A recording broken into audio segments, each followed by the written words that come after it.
OpenAI's ChatGPT is forecasted to make over $4 billion just this year. Now, what if I told you there is a way where you can invest and potentially take advantage of these gains during the year?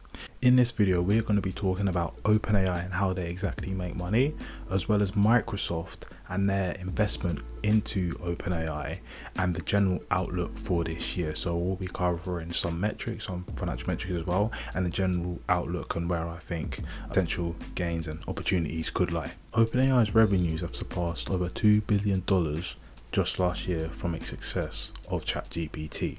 Now, we've all used it, we all know how brilliant it is, but the rate at which this company is growing, it really is on track to become one of the fastest growing companies in the world. The platform has a user base of over 180 million users, and it attracts over 100 million different users around the world every single week.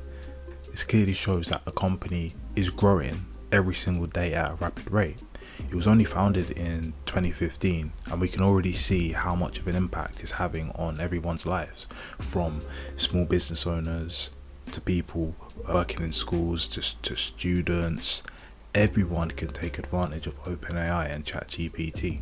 Not only that, we're seeing huge usage from Fortune 500 companies. Over 92% of these companies are using ChatGPT and taking advantage of the AI in some sort of way. But before we get into that, we need to understand how OpenAI generates its revenue and the potential for growth within this company. Now, if it was to really dissect and understand the few ways that this company is making revenues, because ChatGPT is essentially free, right? Anyone can go on and create an account, log in and start generating prompts of their own.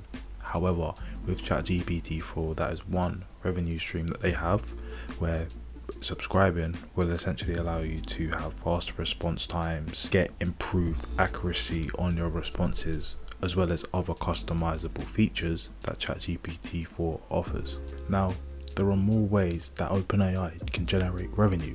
One of these ways is licensing its products and services to other businesses or corporations. Microsoft has invested over $13 billion into the company, which is another way that OpenAI has received an injection of capital.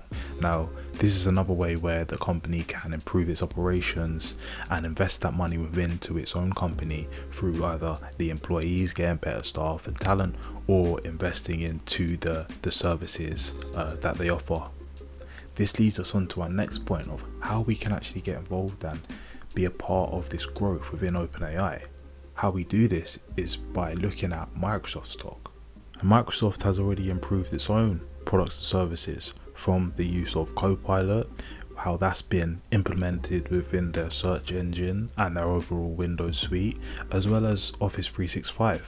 It will just make your work and streamline everything that you're doing much more faster because of AI.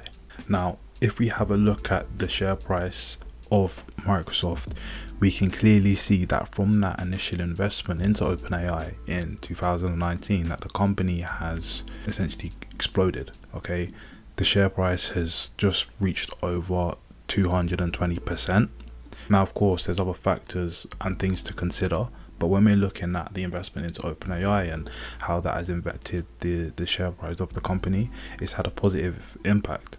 Now, just by having a look at the earnings of Microsoft from 2019, we can see that the stock has consistently beat earnings all the way up to 2022. So the company's been growing. Microsoft in general has been growing, and some of the decisions that they're making, invested into companies like OpenAI and some of the initiatives that they're going on, is having a positive on the stock price. So as retail investors, as we can't invest directly into OpenAI, there is other ways we can get involved by investing into companies like Microsoft, who already have a stake within OpenAI. Now, as Sam Altman, the former CEO and founder of OpenAI, actually got fired, Microsoft essentially hired that guy, right? So if we're having a look at even the technology that Microsoft can also bring to the table with the investment that they have done within OpenAI already, we could potentially see quite big gains for this stock if we're looking at it from a long-term basis as well. I don't think OpenAI has made the impact that it has set out to make just yet. I think we're only just scratching the surface of one, what the software can actually bring. And two, if we was to have a look at Google and search, and when that was first getting off to its marks and actually starting out, not many people were using it. People were using it for just small searches, like, you know, creating Wikipedia pages and things like that. Then we had the massive boom within search and text. So I think we're going through a similar sort of round with that and AI, and I think we're just scratching the surface of what AI can actually bring to the table. And the way we're using it now, if we have a look at it in 5 years time, I think we could be using AI and OpenAI in a much more different way to essentially benefit what we're already doing right now. Now guys, that is it for the video. If you did enjoy it, please leave a like and comment in. Not only that, if you want an in-depth review of Microsoft and some other stocks that I'm looking at, please let me know in the comments and I will get that video to you.